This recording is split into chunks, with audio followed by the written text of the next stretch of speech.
ना समझकर कहते हैं। मैं एक चीज ऐवान में बताना चाहूंगा स्पीकर साहब, 15 साल का संघर्ष है। जो कल हमारी आवाज उठी थी, उस आवाज को दबाने के लिए 15 साल से कुछ लोगों ने कोशिश की। अगर उन लोगों ने मेरी आवाज को उठने दिया होता तो शायद आज इस ऐवान में उनकी आवाज बुलंद होती और महराज अपने परिवार के साथ, अपने माँ बाप के साथ अपने घर में बैठा होता। इस बात का ख्याल किया जाए। मैं चाहता हूं ज्यादा लंबी तकरीर न करूं, वक्त की कमी है। यहां पर एलजी का खुतबा हुआ, बहुत सारी बातें हुई, अपोजिशन ने रखी, यहां के लोगों ने रखी, सारे एमएलएज ने अपनी अपनी बात रखी। लेकिन एक गाना गुनगुनाना चाहूंगा, जो वादा किया वो निभाना पड़ेगा। हमने इसमें कैजुअल लेबरर्स, चाहे जितने भी मुलाजमीन तबका है, उनकी तनख्वाहों को बढ़ाने के साथ साथ अगर पक्का किया जा सकता है उसके बारे में सोचना बहुत ज़रूरी है। हमारे नौजवान बेरोजगार हैं। हम तो चुनाव लड़कर असेंबली में एमएलए बन गए, लेकिन उनका सोचो जिन्होंने तालीम हासिल कर ली और आज घरों में बैठकर कोई रिश्ता देने के काबिल किसी को नहीं समझता है। उनके बारे में भी एहसास करो। मैं अपने दोस्तों को कह रहा था, 1,60,000 की तनख्वाह, सर सुन लीजिए, 9,000 की सैलरी, कभी कभार एसपीओज को आपने बड़े पैमाने पे लाया था, 3,000 देंगे, 10,000 देंगे। उनकी भी तनख्वाह ड्यूटी वो एसपीओ से ज़्यादा करते हैं। वो जो वीडीसी वाले हैं, बाकी बंदूकें थमा दी, जो भी किया, अब उनको रोज़गार के बारे में भी सोच लो। उसके साथ साथ हमारी तनख्वाह भी बढ़ा दी जाए। कुछ लोगों को नहीं चाहिए, अगर अपोजिशन को नहीं चाहिए, यहाँ पे इन लोगों को नहीं चाहिए, लेकिन 1,60,000 से मुझे नहीं लगता है जिन लोगों को चाहिए वो अपना एक लेटर लिख के दें किस किस को चाहिए। और कम से कम 3 लाख तनख्वाह वागुजार की जाए। ये जो एमएलए साहिबान है, उसमें हमारा ही अगर खाली होगा तो चलेगा सर हमारा। उसके अलावा मैं जम्मू कश्मीर को देख रहा हूँ कि बहुत सारे लोग अपने अपने तर्ज पे बात रख रहे हैं। किसी ने 370 की बात की, किसी ने डेवलपमेंट की बात की, किसी ने मोदी को इतना सम्मान दिया, किसी ने अपने कसीदे पढ़े। लेकिन दौरे जदीद के अंदर जो हालात हैं, क्या उस पर किसी ने बहस की? क्या किसी ने उसके बारे में सोचा? मैं चाहता हूं, मैं देख रहा था दुबई के अंदर मंदिर बनाया गया। मैं भी हैरान था कि दुबई मुसलमानों का देश है, वहां पे मंदिर बनाया गया। ये बात समझने वाली। यहां का जो सर्कुलेशन ऑफ मनी है, 370 की वजह से नुकसान क्या हुआ है मुझे नहीं पता, लेकिन जो circulation of money Jammu Kashmir का है उसे लूटा गया है, खत्म कर दिया है। जो तनख्वाह लोगों की आती है वो भी बाहर चली जाती है। जो यहां पर काम होते हैं उसके ठेकेदार भी बाहर से आते हैं, वो सारा पैसा उठाकर यहां से बाहर ले रहे हैं। जम्मू कश्मीर के अंदर खस्ता हालत है। उसकी एक वजह बताना चाहूंगा। दुबई इस वक्त है, वहां पर मंदिर बनाया गया। बीजेपी ने दावा किया कि हमारे मोदी जी ने मंदिर बनाया। जानते हो, जब मुझे मौका मिला, मैं समझने की कोशिश किया तो पता चलता है कि वहां तेल के कुएं हैं रेगिस्तान के अंदर। वहां पर जरखेज जमीन नहीं है, बंजर जमीन से तेल भी निकाला। और जब उन्हें पता चला कि आने वाले कल में तेल का जब खात्मा होगा तो टूरिज्म के जरिए उसको जो है तरक्की याफ्ता बनाएंगे। वो 20 साल, 30 साल, 100 साल की सोच रखते हैं, इसलिए उन्होंने मंदिर बनाया। यहां चैंपियंस ट्रॉफी का मैच दुबई में खेला जाएगा और भारत के लोग वहां पर जाएंगे, जब सैर और तफरी करेंगे, वहां के होटलों में रुकेंगे, रेवेन्यू जनरेट होगा। तो बताओ, अगर रेगिस्तान का जैसा शहर इस वक्त पिकनिक स्पॉट बना सकता है, लोगों को, ये जो टूरिस्ट को जो है लुभाने के लिए बड़ी बड़ी बिल्डिंगें बना सकता है बंजर जमीन में, हमारे जम्मू कश्मीर में क्या खूबसूरती की कमी है। टूरिज्म को बढ़ावा दिया जाना चाहिए ताकि हमारे जम्मू कश्मीर के अंदर रेवेन्यू जनरेट हो। मैं समझ सकता हूं, एलजी का शासन रहा, भाजपा का दौर रहा, बिजली से वसूली, टैक्स वसूली करके जम्मू कश्मीर को चलाना चाहते हैं। उस टैक्स को भी लूट कर जल जीवन के तहत हम तक पहुंचाया। उस टैक्स से लेकर यहां पर हमें ऐसे ऐसे मुलाजिमों को भेजा जो यहां से भी वसूली करने का काम करें। सुनिए स्पीकर साहब, मैं चाहता हूं कि टूरिज्म को बड़े पैमाने पे यहां पे बढ़ावा दिया जाना चाहिए। हमारी जरखेज जमीन है, खूबसूरत है, वहां तो बनाई जा रही है बंजर जमीन पे, और यहां पर हमारे पास खूबसूरती की कमी नहीं है। मेरा खिताए चिनाब है, मेरे यहाँ पीर पंजाल है, जम्मू का अलग एक अपनी खूबसूरती है। बड़े बड़े मुल्कों को मैंने देखा, बर्फ पड़ती है तो पूरे मुल्क में पड़ती है। मेरा जम्मू कश्मीर सच में जन्नत है। आप कश्मीर में देखेंगे तो बर्फ आपको मिलेगी, आप जम्मू में आएंगे तो यहां पे बर्फ का एक बूंद भी आपको नहीं देखने को मिलेगी। ये छोटे से हिस्से में अगर इतनी खूबसूरती है तो यहां टूरिज्म की कमी क्यों है, उसमें बढ़ावा देने की कोशिश की जानी चाहिए। मैं आखिरी बात खत्म कर रहा हूं, नहीं मैं मुद्दे की बात, मैं लड़ाई कर ही नहीं रहा हूं, मैं लड़ाई कर ही नहीं रहा हूं। अभी सब लोग बोल रहे हैं मैंने मांगा इनका टाइम, इनका टाइम। सर सुन लीजिए, सर सुन लीजिए, मैं चाहता हूं कि यहां बड़े पैमाने पे इंटरनेशनल, दुबई की टीम है ही नहीं, इस वक्त फाइनल दुबई में खेला जा रहा है। क्या जम्मू कश्मीर के अंदर ऐसा ग्राउंड नहीं होना चाहिए? क्या हमारे यहाँ क्रिकेट के इतने शौकीन भी है, नौजवान खेलना भी चाहते हैं, खेलो इंडिया भी है, ग्राउंड नहीं है हमारे पास। मैं चाहता हूं इंटरनेशनल ग्राउंड यहां पर हो जिससे रेवेन्यू जनरेट हो, बड़े पैमाने पे इसके बारे में सोचा जाना चाहिए। इनकी सरकार आई चुहलाने से जम्मू कश्मीर को चलाना चाहती है, चुहलाने से, चुहलाने की रसीद काट कर जम्मू कश्मीर का रेवेन्यू जनरेट करना चाहते हैं। स्पीकर साहब मेरी बात को सुन लीजिए गौर से, रेवेन्यू जनरेट तभी होगा, यहां पर माफिया है। मेरे यहां म्युनिसिपैलिटी में टेंडर 1 करोड़ का लगता है, सुन लीजिए 1 करोड़ का। जब वो 1 करोड़ टेंडर ठेकेदार उठाता है तो वही ठेकेदार उसी साल उसी टेंडर से 5 गुना ज्यादा कमाता है। बताओ अगर वो पैसा म्युनिसिपैलिटी में लगता 5 करोड़, 1 करोड़ की जगह 5 करोड़, लेकिन वो 4 करोड़ कमाने वाला ठेकेदार। जम्मू कश्मीर को लूटने में ब्यूरोक्रेट्स का अहम रोल रहा है। चाहे सदन में बैठे लोग नहीं मानेंगे, लेकिन मैं देख कर आया हूं, मेरे दिल के अंदर वो आग है। आज मैं चाहता हूं, लोगों ने चुनकर हमें भेजा है, हम ब्यूरोक्रेसी को रोकेंगे, अपने लोगों को इंसाफ दिलाएंगे। अगर आज इस सदन से हम वो चीज नहीं कर पाए तो 370 क्या, आप स्टेट लेकर आओ, कुछ भी लेकर आओ, हमारे मजलूम फिर भी जालिम का शिकार होंगे और जुल्म करने वाले लोग इनके भेजे हुए हैं।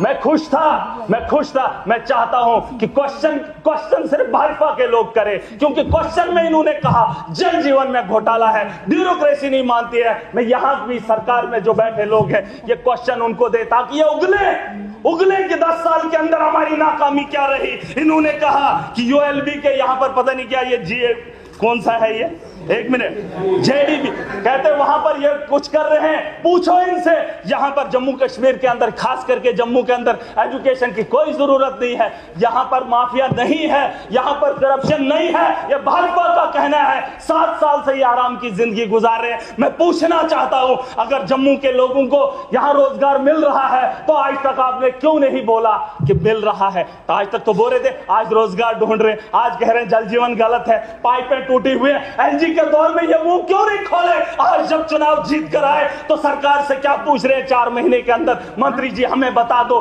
कि जल जीवन में काम क्यों नहीं हो रहा। आप खुद से क्यों नहीं पूछेंगे? जल जीवन के अंदर जब स्कैम था, एलजी तुम्हारा था, मोदी तुम्हारा था, तो कसीदे क्यों पड़े जा रहे हैं? और आज बोल रहे हैं कि शराब के ठेके ठीक है, आप स्कूल हमें नहीं चाहिए, हमें वो नहीं चाहिए, हमें फलाना। जम्मू के अंदर सब ठीक है, अगर बने तो जो विपक्ष में बैठे लोग चुनकर वादा करके आए, कम से कम उन लोगों को ख्याल करने दे। इनका तो मोदी जी देख लेगा जनाब, इनका मोदी जी देख लेगा, बाकी जो लोग आए हैं वो अपने मुस्तकबिल खुद तय करेंगे।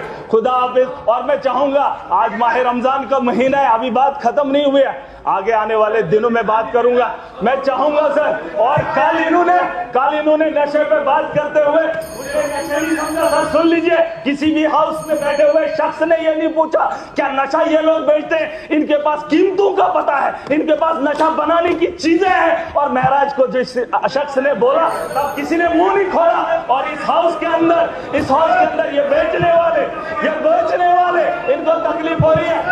आज क्वेश्चन देख रहा था, खट के बारे में पूछा जा रहा है, बीजेपी के लोग पूछ रहे खट के बारे में। खट से फायदा किसको? खट से फायदा इनको, लोगों को क्या फायदा? इनको क्या चाहिए? इनके सवालों के जवाब देते हो। अल्ताफ अहमद कुल्लू साहब आप बोले। देखिए इसके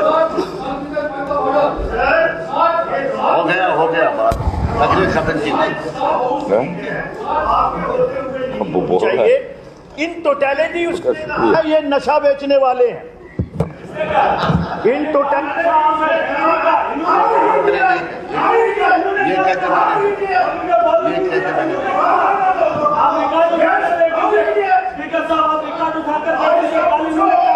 ये कहते मैंने नहीं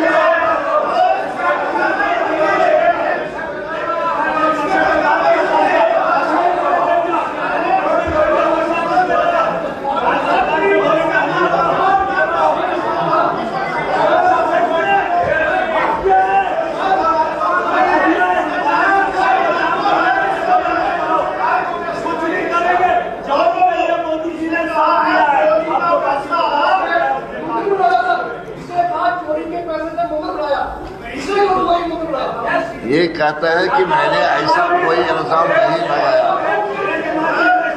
अगर कहा है इसलिए ये वापस ले रहा है ना, ये वापस ले रहा है। ये कहते हैं मैंने कहा नहीं है।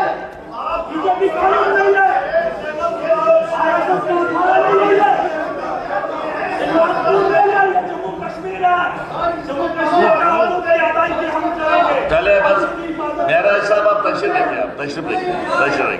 नहीं, ऑनरेबल मेंबर साहब कह रहे हैं मैंने ऐसी बात कोई कही नहीं है। उसका मतलब अगर कहीं भी है तो वापस ले रहे हैं, तो आपको क्या परेशानी है?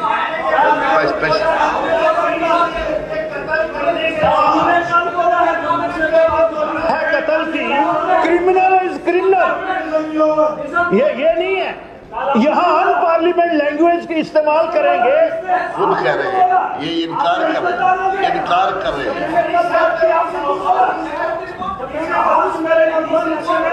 इनकार कर रहे हैं।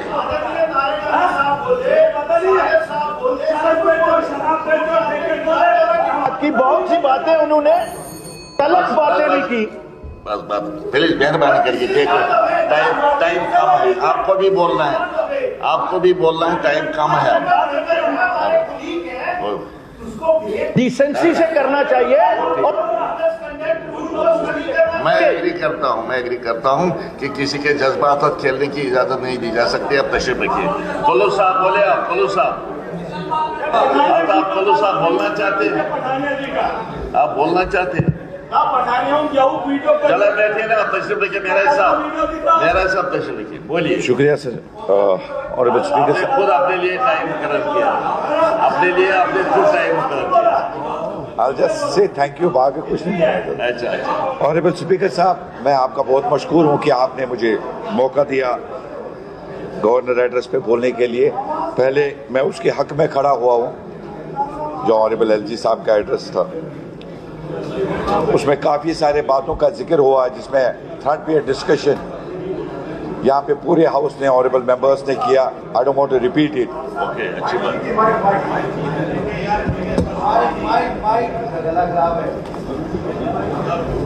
जनाब, सबसे पहले जनाब मैंने एलजी साहब का शुक्रिया किया। उसके साथ साथ अगर हम अपने लोगों के, जम्मू कश्मीर लोगों के लिए यहाँ पे शुक्रिया ना अदा करें, क्योंकि 2014 के बाद 2024 में इलेक्शन हुए तो उसमें बढ़ चढ़ कर जनाब हमारे जम्मू कश्मीर के लोगों ने हिस्सा लिया। उसके साथ साथ 2018 आई थिंक जुलाई 19 जुलाई 2018 के बाद यहाँ पे कोई भी असेंबली काम नहीं कर रही थी, डिसॉल्व हुई थी। 6 साल का वक्फा बहुत ज़्यादा था। लोग काफ़ी ज़्यादा तंग आ चुके थे। लोग चाहते थे कि अपने नुमाइंदे, जितने भी चुने हुए नुमाइंदे हैं, उनको हम अपने ऐवान में, ऑगस्ट हाउस में भेजे अपनी बात करने के लिए। कि 6 साल का वक्फा था और इसके लिए लोगों का शुक्रिया अदा करना। अगर लोग पार्टिसिपेट नहीं करते, लोग हिस्सा नहीं लेते, शायद इलेक्शन नहीं होते, तो शायद ये हाउस यहाँ पे आज मौजूद नहीं होता। सर, इसके साथ साथ मैं जनाब कल की एक बात को दोहराना चाहता हूँ जो मुझे सच में ठेस पहुँचा। यहाँ पे एलओपी साहब नहीं रहे, जो ये यहाँ पे मौजूद नहीं है, जिन्होंने कल मार्टियर्स के बारे में कहा। वो